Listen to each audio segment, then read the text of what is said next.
আসসালামু আলাইকুম রহমতুল্লাহি বারাকাতু। আজকে আপনারা তিনটা ভাঁজের যে লিফলেটটি দেখতে পাচ্ছেন, তো এটি আমি কিভাবে ডিজাইন করেছি সেটি আজকে দেখাবো।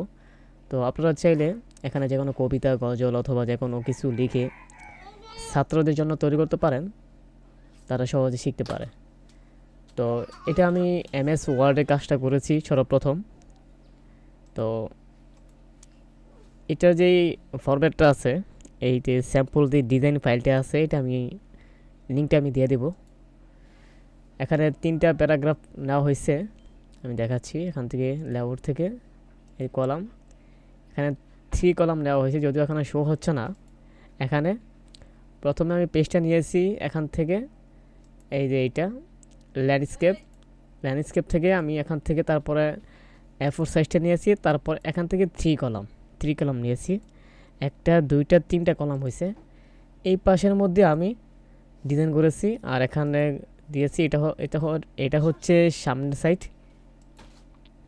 আর এটা হচ্ছে পিছনের সাইড। তো এভাবে দেখা যায় গজল ছোট হলে বড় হলে 5টা 6টা এরকম গজল লেখা যায়। তো এটা ফরম্যাটটা আমি দিয়ে দিব। তো এটা লেখার পরে আমি তারপরে মকআপটা যেভাবে সাজাইছি সেটা হচ্ছে যে আমি স্ক্রিনশট দিয়েছি। স্ক্রিনশট কীভাবে দিয়েছি আমি, Windows shift plus S, Windows shift plus S দিলে আপনাদের স্ক্রিনশটে এভাবে ড্রাগ করে এভাবে স্ক্রিনশটটা নিয়ে নেবেন। তো আমি ফরম্যাটটা সাজানোর পরে, তো আপনারা যদি প্রিন্ট করতে চান তো প্রিন্ট করার পর কীভাবে বাসটা হবে সেটারও একটা ভিডিও অলরেডি আমার চ্যানেলে দেওয়া আছে, আপনারা চাইলে সেটিও দেখতে পারেন।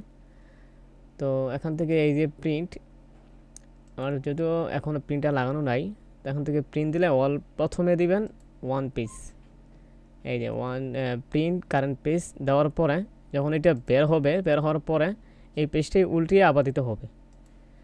তো উল্টে দেওয়ার পরে তারপর আপনারা 3টা বাজ করবেন, বাজের ভিডিও দেওয়া আছে সেটা অবশ্যই দেখে নেবেন। তারপরে স্ক্রিনশট দিয়ে নিয়েছি, স্ক্রিনশট দেওয়ার পরে আমি এভাবে মকআপটা সাজাইছি। মকআপটা কীভাবে সাজাইছি সেটাও আমি আপনাদেরকে দেখাচ্ছি। এখান থেকে লেয়ারে গেলাম, লেয়ার থেকে আমি উপরে গেলাম। এখান থেকে এই যে এখানে ডাবল টিপ করলে এখানে চলে আসবে, এই দেখুন। তো এইভাবে আমি প্রত্যেকটা লেয়ার আমি আমার স্ক্রিনশট দেওয়া ডিজাইন দিয়ে সাজিয়ে নিয়েছি, যার ডিজাইনটা এরকম হয়েছে। তো এভাবে চাইলে আপনারা ডিজাইন করতে পারেন। তো অন্য কোনো ডিজাইনের প্রয়োজন হলে অবশ্যই আমাকে কমেন্টের মাধ্যমে জানাতে পারেন। আসসালামু আলাইকুম রহমতুল্লাহি ওয়া বারাকাতুহু।